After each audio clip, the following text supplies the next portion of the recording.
Hello दोस्तो, आजच्या नवीन कथेमध्ये आपल्या सर्वांचं स्वागत आहे. आजच्या नवीन कथेचं नाव आहे कुजबुजणारं पाणी. रत्नागिरीच्या डोंगररांगा, दाट जंगलांनी वेढलेलं एक छोटं गाव, पाटणवाडी. गावातली माणसं साधी, प्रामाणिक, पण एक नियम सगळ्यांनी पाळलेला. संध्याकाळीनंतर गावाच्या टोकाला असलेल्या जुन्या विहिरीकडे कोणीही जात नाही.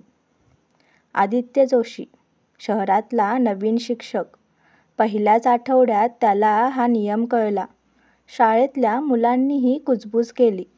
सर, तिकडे जाऊ नका, तिथं रात्री काहीतरी आहे. आदित्य हसून म्हणाला, काय आहे? भूत आहे का? मुलं काहीच न बोलता खाली मान घालून बसली. गावातल्या एका वडीलधाऱ्याने आदित्यला सांगितलं, विहिरीकडे जाऊ नकोस. खूप जुनं प्रकरण आहे. त्या विहिरीनं लोकांना गिळलंय. पण नेमकं काय झालं हे मात्र कोणीच सांगत नव्हतं. रात्री आदित्यला झोप लागत नव्हती. शांत गावात कुत्र्याचं भुंकणं, वाऱ्याचा आवाज आणि दूरवरून येणारा कुजबुजल्यासारखा सूर त्याला अस्वस्थ करत होता. एके रात्री आदित्यने ठरवलं, आज सत्य बघायचं. हातात टॉर्च आणि धडधडणारं हृदय घेऊन तो विहिरीकडे गेला. जंगलाचा गारवा अंगावर काटा आणत होता. अचानक त्याला विहिरीजवळ पावलांचे आवाज ऐकू आले. कोण आहे तिकडे? त्याने विचारलं. उत्तर नाही. टॉर्चचा प्रकाश विहिरीवर टाकला. पाण्यात त्याचा चेहरा दिसायला हवा होता, पण दिसलं एका मुलीचं विदीर्ण चेहऱ्यासकटलं प्रतिबिंब. ती हलक्या आवाजात म्हणाली, तू आलास? खूप उशीर केलास. आदित्यच्या अंगावर शहारा आला. तो मागे सरकला आणि अचानक कुणीतरी त्याच्या खांद्यावर हात ठेवला. तो वळला आणि काळोखात काहीतरी काळं-सावट दिसलं. त्याच्या डोक्यात फक्त एक वाक्य घुमलं, गावाचं गुपित उघड, नाहीतर सगळं संपेल. सकाळी आदित्य विहिरीजवळ बेशुद्ध अवस्थेत सापडला. गावकऱ्यांनी त्याला घरी आणलं. सरपंच गंभीर चेहऱ्याने म्हणाला, तुम्ही रात्री तिकडे गेलात का? आदित्यने होकार दिला. सगळं शांत. कोणी रागावलं नाही. कोणी काही विचारलं नाही. फक्त त्यांना डोळ्यात भीती होती. जणू काहीतरी मोठं घडणार होतं. त्या दिवशी शाळेत मुलं त्याच्याकडे बघत होती, पण कुणी बोलत नव्हतं. एका मुलाने मात्र वहीत काहीतरी लिहून त्याला दिलं.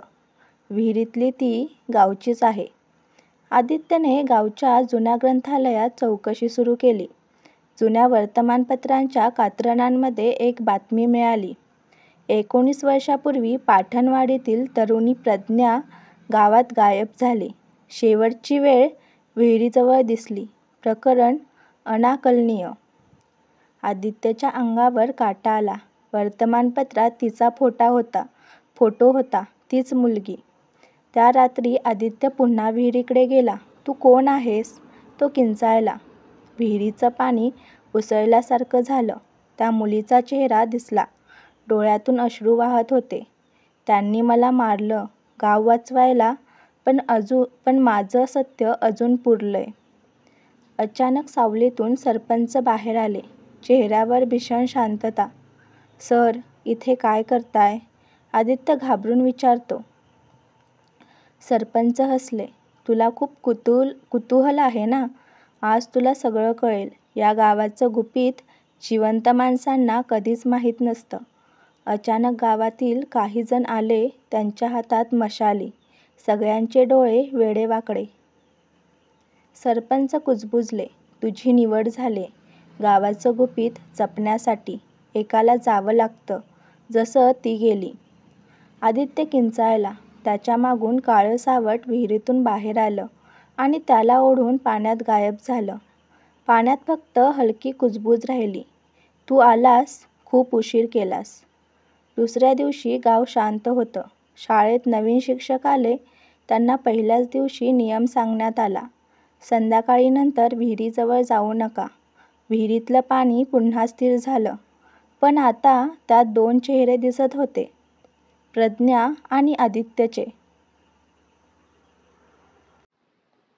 आजची कथा आवडला असल्यास व्हिडिओला लाईक करा, चॅनलला सबस्क्राईब करा आणि कथा कशी वाटली हे कमेंटद्वारे जरूर कळवा.